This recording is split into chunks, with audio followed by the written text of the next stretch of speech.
So, hello guys, what's up? It's me again, Alicia nyo, at nagbabalik ulit para sa ating panibagong video. So, mga minamahal, abay mukhang parang gusto ata ni Maharlika na magkaroon ng utang na loob itong si Maris Umali. Kasi ganito yung nangyari 3 days ago, nagsalita si Sara Duterte ng resign BBM. And then, nung tinanong siya ng mainstream media, ang sabi niya, wala daw po siyang sinabing ganun. Pero madami tayong video, na ipinakita sa inyo, na nagsalita si VP Sara Duterte na resign BBM. Paulit-ulit niyang sinasabi yun habang nakatungtong sa upuan. Pinagre-resign niya si President Bongbong Marcos. Now, mga minamahal, syempre, nung tinanong ng mainstream media, itong si VP Sara Duterte, nakita na merong halong pagsisinungaling.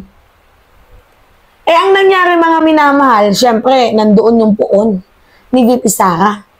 Nagbabalita lang naman po sa totoo lang, itong si Maris Umali. Napaka-professional nga po ng kanyang kilos. Ginagawa niya lamang po yung kanyang trabaho. Ito kasi yung hirap sa mga DDS. Wala silang professionalism. Masyado lang talaga silang fanatiko. Diba? Sa isang politiko. So ngayon, ang lumabas na balita, syempre, alam naman natin na nagsinungaling doon sa part na yun, si Vice President Sara Duterte. So ngayon, na nagsinungaling siya, ang kinagalitan ng tao, si Maris Umali. Kasi si Maris ang nagbalita, which is, para sa akin, legit naman yung ibinalita ni Maris Umali. Kaya, nakakatawa yung mga DDS na babastusin nila si Maris Umali, yung dudurugin nila, yung pagkatao, aawayin nila, dyan mismo sa The Hague, dyan mismo sa The Netherlands.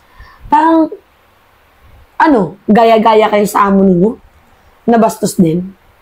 So ngayon, si Maharlika, nagsalita. Ang sabi, mga minamahal ni Maharlika, wag daw awayin yung mainstream media. Wow! First time. First time kong narinig na wag awayin ang mainstream media. Di ba lagi nga yung minumura ni Maharlika noon pa man? Pinagjujutang ina nila ni Maharlika ang mainstream media kasi biased daw po. Pero tingnan ninyo mga minamahal, parang gusto niyang itanim sa utak ni Maris na dapat magkaroon siya ng utang na loob. Dahil kung hindi dahil sa kanya, nakubuyog na sana ng mga DDS si Maris Umali dyan sa The Hague. Wala tayong magagawa mga minamahal, trabaho yan ni Maris Umali ang mabalita. Diba? So bakit yung ida-down ng isang taong naghahatid lang ng balita? So ngayon, ito, meron ako ipapanood sa inyo. Iba kasi yung reporter, yung broadcaster, sa vloggers. Ako, malayo ako sa mga reporters kasi sila napaka-professional. Ako minsan nagmumura pa ako. Diba? Alam ninyo yan. Ngayon, pakinggan natin kung paano itanim ni Maharlika sa isipan ni Maris Umali na dapat magtanaw siya ng utang na loob. Kasi, sabi niya, magsumbong daw sa kanya si Maris kapag meron daw pong nang aaway sa kanya.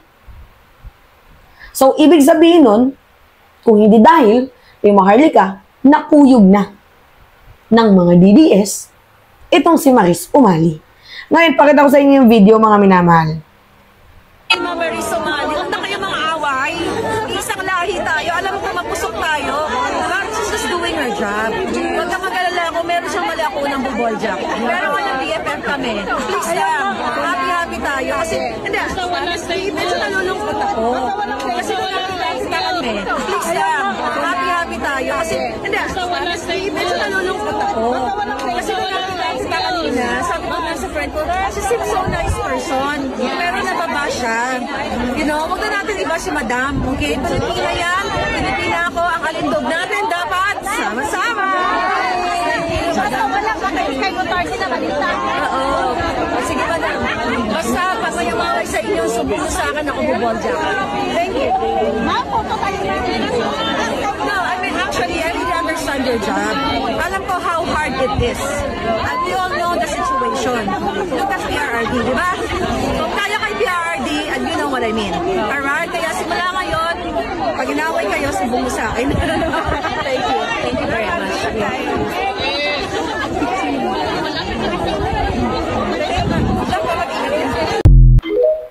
Okay. Kita niya naman, no? Kung paano magmagaling si Maharlika sa ibang bansa.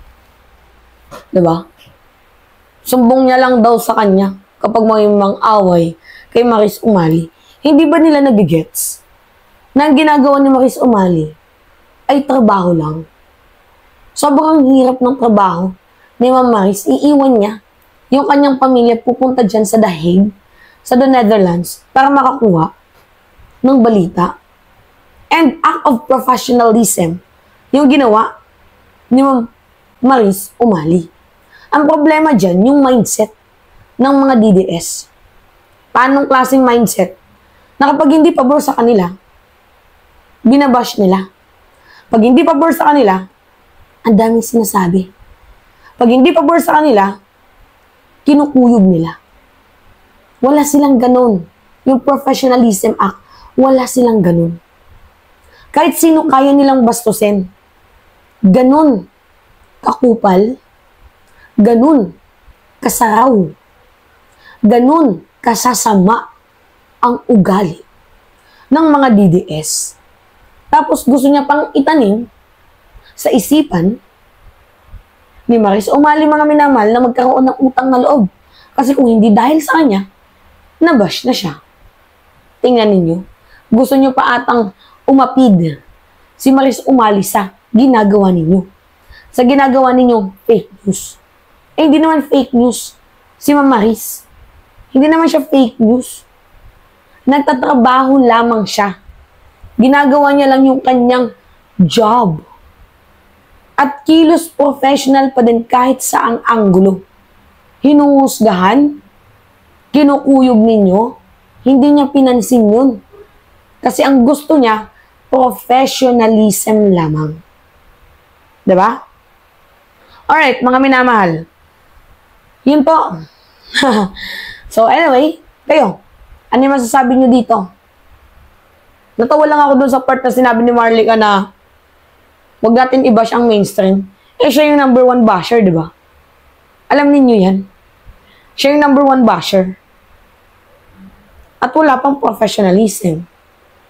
Di ba? Alright, mga minamahal, yun po. So, pahingi lang po ako ng comments, likes, and share. And also, don't forget to click the subscribe and hit the notification bell for more update. Maraming salamat at ingat, mga minamahal.